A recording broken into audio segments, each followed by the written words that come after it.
दोस्तों, good morning to all of you. कैसे हैं आप सब? उम्मीद करते हैं बहुत अच्छे होंगे। दोस्तों, इस सुहाने मौसम, ये बरसात का मौसम और इसमें उमस उफ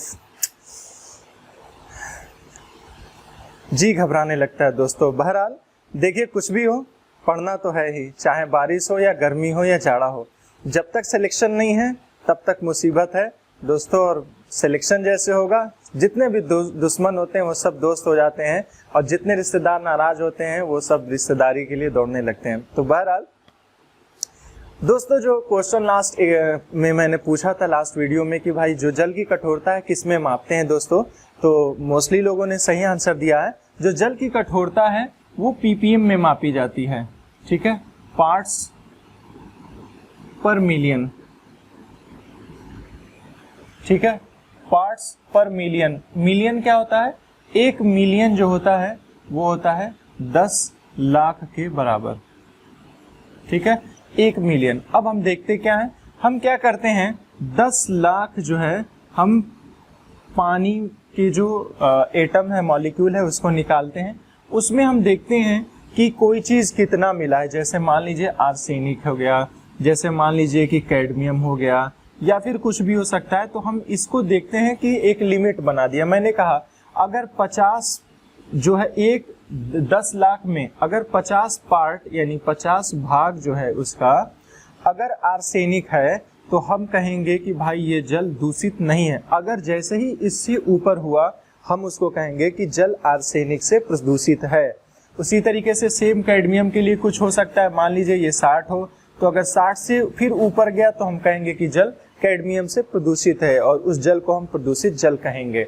ठीक है, तो याद रखिएगा, ये कुछ भी हो सकता है। ये पैरामीटर मैं अपने तरफ से नहीं दिया हूँ, ये स्टैंडर्ड वैल्यू नहीं है।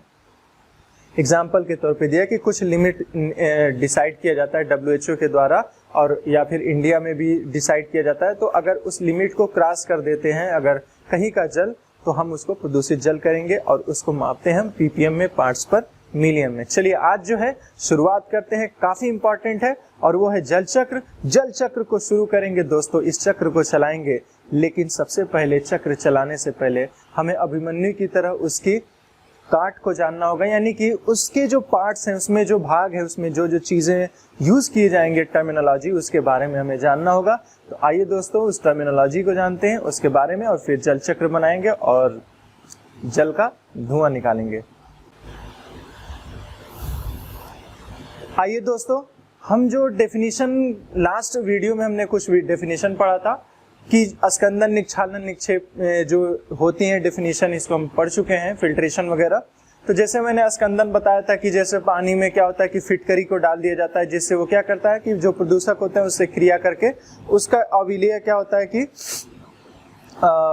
बना लेता है कोलाइडी सोल्यूशन, और वो पेंदी में क्या हो जाता है, बैठ जाता है। और इससे क्वेश्चन भी पूछा गया है कि भाई क्यों जो है फिटकरी मिलाया जाता है। तो इसमें क्या होते हैं कि वो अवक्षेपित, यानी कि जो भी चीजें होती हैं वो नीचे की तरफ, इससे फिटकरी क्रिया करके उसको नीचे की तरफ बैठा देती है। आप जानते होंगे K2SO4 L2SO4 का थ्राइस इंटू 24 H2O, जिसमें K जो होता है पोटेशियम होता है, यही बेसिकली क्रिया करता है, क्योंकि ये जो है सबसे क्रियाशील होते हैं। आप जानते होंगे प्रथम वर्ग के हैं ये, और यही क्रिया करके और उसके पार्टिकल जो होते हैं वो धीरे धीरे क्या होते हैं, नीचे की तरफ बैठ जाते हैं, जिसे हम अस्कंदन कहते हैं। आइए आज जो है जल चक्र पढ़ेंगे।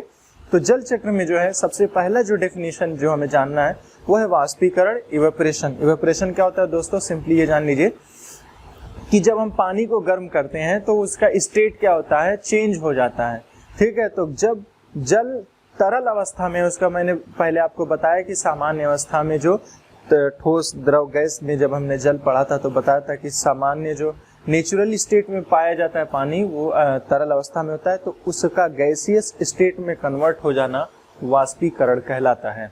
तो वाष्पीकरण के लिए, उसकी स्टेट को चेंज होने के लिए हमें उसे उष्मा देना पड़ता है। ठीक है दोस्तों, तो जब इसे गर्मी मिलती है, किसको, सामान्य जल को, तो वो क्या करता है कि वाष्प में परिवर्तित होने लगता है। अब यह उष्मा कहाँ से मिलेगी? उष्मा दोस्तों हम दे सकते हैं पानी को, उष्मा सूर्य से भी मिल सकता है, किसी से भी मिल सकता है। बस उसको क्या चाहिए, हीट चाहिए, एनर्जी चाहिए, जो अपने फेज को क्या कर ले, कन्वर्ट कर ले। तो वाष्पीकरण का डेफिनेशन अगर इंग्लिश में देखें तो evaporation is a process in which water converts from liquid state to gaseous state. ठीक है, evaporation is a process in which water converts in gaseous state from liquid state, इसी को हम कहेंगे इवेपोरेशन। और नेक्स्ट हमारा जो दोस्तों हेडिंग होगा वो होगा सब्लिमेशन। ये काफी बार क्वेश्चन पूछा गया है कि सब्लिमेशन क्या होता है। तो याद रखिएगा, जब तरल अवस्था से गैस में बदला तो हम कहेंगे वाष्पीकरण या वाष्पोत्सर्जन। ठीक है, और जैसे हम अगर जल चक्र पढ़ेंगे उसमें आपको और बताएंगे बहुत सारी चीजें। तो दोस्तों नेक्स्ट जो इम्पोर्टेंट है वो है सब्लिमेशन। आइए हम सब्लिमेशन यानी ऊर्ध्वपातन जो है देखते हैं कि ऊर्ध्वपातन होता क्या। और ये क्वेश्चन बहुत बार आ चुका है कि क्या चीजें होती हैं ऊर्ध्वपातन। तो दोस्तों होता क्या है, जब हम किसी वस्तु को गर्म करते हैं तो नेचुरली क्या होता है, वो सॉलिड स्टेट से पहले लिक्विड स्टेट में आता है। जैसे फॉर एग्जांपल अगर बर्फ को ले लीजिए तो बर्फ सबसे पहले क्या होगा, उसको गर्म करने पे सबसे पहले द्रव अवस्था में आता है, यानी कि तरल अवस्था में आता है। फिर उसको गर्म करते हैं तो वाष्प की अवस्था में वो चला जाता है।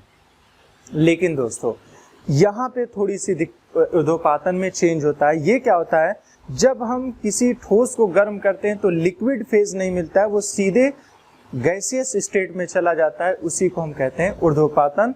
वह प्रक्रम जिसके द्वारा कोई ठोस पदार्थ बिना तरल अवस्था में आए सीधे वाष्प में परिवर्तित हो जाता है, उस प्रक्रिया को ही ऊर्ध्वपातन कहते हैं। The process in which a solid transforms into gaseous state without first melting from to form a liquid phase. बिना लिक्विड फेज बनाए वो क्या करता है, वो गैसियस स्टेट में चला जाता है। तो इसे हम सब्लिमेशन कहते हैं, ऊर्ध्वपातन। जैसे जब कपूर को जलाया जाता है दोस्तों तो सीधे गैसियस स्टेट में चला जाता है।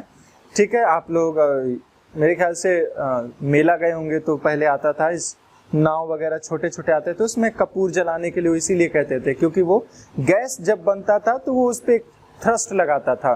ठीक है, जैसे अगर पूछा जाए कि जेट प्लेन होता है किस सिद्धांत पे कार्य करता है, तो आप कहेंगे कि भैया रेखीय जो रैखिक संवेग होता है, ठीक है, उस पे ये आधारित है, मोमेंटम पे है, लीनियर मोमेंटम पे। इसलिए कि जितनी तेजी से धुआं निकलता है उतनी तेज से वो क्या करता है, जहाज भी आगे की तरफ जाता है। तो कपूर हो गया, नौसादर हो गया, आयोडीन हो गया, ये सब जो है डायरेक्ट जलाने पर सॉलिड स्टेट से सीधे गैसियस स्टेट में चले जाते हैं। तो याद रखिएगा, जब लिक्विड से गैस हुआ वाष्प, जब सॉलिड टू गैस हो गया तब जो है ऊर्ध्वपातन कहलाएगा। हाँ, एक और इसमें एग्जांपल आप चाहें तो जोड़ सकते हैं, और वो है ठोस कार्बन डाइऑक्साइड। कल इसको मैंने लास्ट वीडियो में बताया भी था, लास्ट में, कि जो ठोस कार्बन डाइऑक्साइड है वो जिसको हम शुष्क बर्फ कहते हैं। ठीक है, तो ये क्या होते हैं, ये सब के सब जो है CO2 जो, ठीक है, जिसे शुष्क बर्फ कहा जाता है, ये सब जो है सीधे गैसियस स्टेट में कन्वर्ट हो जाते हैं। लास्ट हमारा जो होगा वो होगा डेफिनेशन, संघनन, कंडेंसेशन, और इसके बाद हम पूरा जल चक्र बनाएंगे और ये हमारा टॉपिक कंप्लीट हो जाएगा।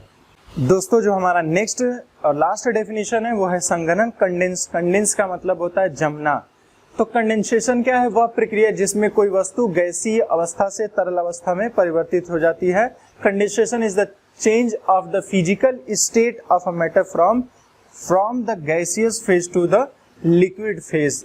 ठीक है, जब गैस से वो लिक्विड फेज में कन्वर्ट हो जाता है तो इसी प्रक्रिया को कंडेंसेशन कहते हैं। और ये प्रक्रिया होती कहाँ पे है, देखिए, जब गर्मी होती है यानी कि जल वाष्प बनता है तो जैसे जैसे ये वाष्प ऊपर जाते हैं धीरे धीरे कंडेंस होते हैं, जमते हैं। क्यों, क्योंकि एटमॉस्फेरिक टेम्परेचर धीरे धीरे ऊपर जाने पे कम होता है, और जब यही अवस्था की जब गैस से वो क्या हो जाते हैं, तरल अवस्था में पहुंच जाते हैं, इसी प्रोसेस को हम कहते हैं संघनन। तो दोस्तों यहाँ पे क्या हो रहा है, गैस यानी गैसीय अवस्था से तरल अवस्था में आप कन्वर्ट कर दिए। क्या कोई ऐसा प्रोसेस था जिसमें तरल से गैसीय हो रहा था? आप कहेंगे बिल्कुल, वाष्पीकरण। तो याद रखिएगा, जो संघनन होता है, ठीक है, ये क्या होता है, वाष्पीकरण के व्युत्क्रमानुपाती होता है। ठीक है, जो संघनन होता है वो वाष्पीकरण के, ठीक,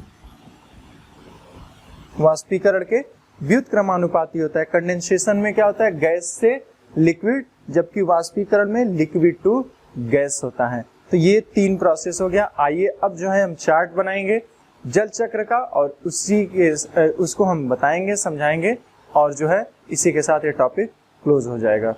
दोस्तों आइए जल चक्र पढ़ते हैं। जल चक्र होता क्या है, सिंपली ये समझ लीजिए जल का एक चक्र चलता है। नेचर ने, दुनिया का अगर कहा जाए सबसे बड़ा फिल्टर कौन सा है, तो दोस्तों जो नेचर ने फिल्टर दिया है, जो शुद्ध करने का जो प्रक्रिया नेचर ने दिया दोस्तों, इतना बड़ा ना कोई कभी बना भी नहीं सकता है और इससे ज्यादा शुद्ध भी कोई नहीं बना सकता है। क्योंकि the purest form of water कौन सा होता है, तो वर्षा का जल होता है। और वर्षा का जो जल होता है, दुनिया के जितनी भी गंदे से गंदा पानी, साफ से साफ पानी, ये सब इवेपोरेट होते हैं। दोस्तों होता क्या है इनिशियली जल चक्र में, देखिए सागर हो सकता है जिसमें खारा पानी होता है, नदी हो सकता है, तालाब हो सकता है, कुआं वगैरह, ये जितनी भी जल है, स्रोत हैं जल के हमारे जो ओपन है, जब सूर्य की गर्मी पड़ती है दोस्तों, सूर्य की रोशनी पड़ती है, तो ये क्या करते हैं, वाष्प में कन्वर्ट हो जाते हैं। यानी कि इनका होने लगता है क्या चीज, वाष्पीकरण।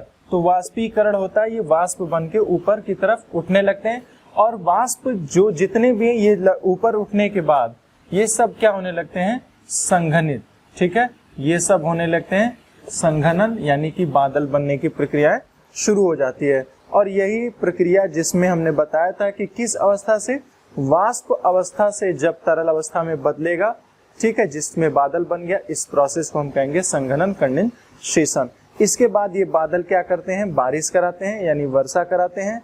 वर्षा क्यों होता है, तो दोस्तों जो ये जल है जो तरल अवस्था में है, धीरे धीरे क्या होता है, ये वाष्पीकरण होते होते ये जब एक्यूमुलेट हो जाते हैं, एक जगह इकट्ठे होते हैं, तो अब इनकी डेंसिटी बहुत बढ़ जाती है।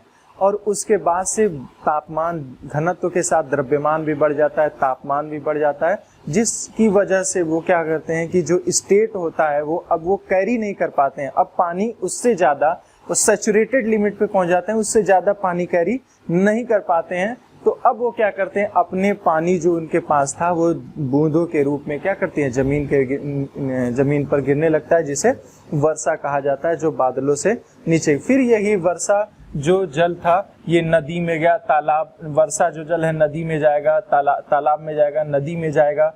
फिर उसके बाद से ग्राउंड वाटर ये जमीन के नीचे भी चला जाएगा। ये सब के सब फिर ये वाष्प बनेगा, फिर संघनन होगा और फिर वर्षा होगा और फिर नदी में पानी आएगा। और ये एक चक्र जो है चलता रहता है और इसी चक्र को हम कहते हैं जल चक्र। तो जल चक्र में कौन कौन सी प्रक्रियाएं होती है, जिसका डेफिनेशन मैं बता भी चुका हूँ। वाष्पीकरण होता है जिसमें जितने भी जल हैं, चाहे कोई भी हो, समुद्र का हो, नदी हो, तालाब हो, सूर्य की प्रकाश की गर्मी की वजह से वो क्या करते हैं, वाष्प में बदलते हैं। उसके बाद से ये संघनित हो जाते हैं, संघनन का प्रक्रिया होता है जिसमें बादल बनते हैं। और उसके बाद से प्रेसिपिटेशन होता है, यानी वर्षा होता है। और फिर ये पानी जो अलग अलग जगहों पे पहुंचता है। और वर्षा का जल ये जो है ये सबसे शुद्ध जल होता है, जो कि आप जानते होंगे। इसके अलावा ये जो बादल होते हैं, ये पर्वतों पे जो बर्फ जमे होते हैं, इनके जमने में भी सहायता करते हैं। क्योंकि ये जो वाष्पीकरण होता है और ये संघनन होता है, जो इसमें जब ये ऊपर पर्वतों के पास पहुंचते हैं तो टेम्परेचर कम होने के कारण एक लेयर बना देते हैं पहाड़ों पर, और पहाड़ों पर बर्फ जमने में ये हमारा वाष्पीकरण, या कह लीजिए कि जो बादल हैं उसमें भी सहायता प्रदान करते हैं। तो दोस्तों ये जल चक्र था जिसको हमने बताया आपको। तो ये सारी की सारी चीजें डेफिनेशन इसलिए जरूरी थी कि ये तो कुछ खास नहीं है, लेकिन हाँ डेफिनेशन से जरूर क्वेश्चन आता है। तो अब ये ऑलरेडी हम बता चुके हैं कि शुद्ध जल जो है सबसे वर्षा का जल, उसके बाद से आशुद्ध जल, उसके बाद पीने योग्य जल होता है। नेक्स्ट दोस्तों जो कुछ भी अगर छूटा होगा हम उसको पढ़ाएंगे। आज के लिए इतना ही, धन्यवाद। आपका दिन शुभ हो। उम्मीद करते हैं वीडियो पसंद आया होगा। अगर आए तो लाइक और शेयर जरूर करिएगा। धन्यवाद।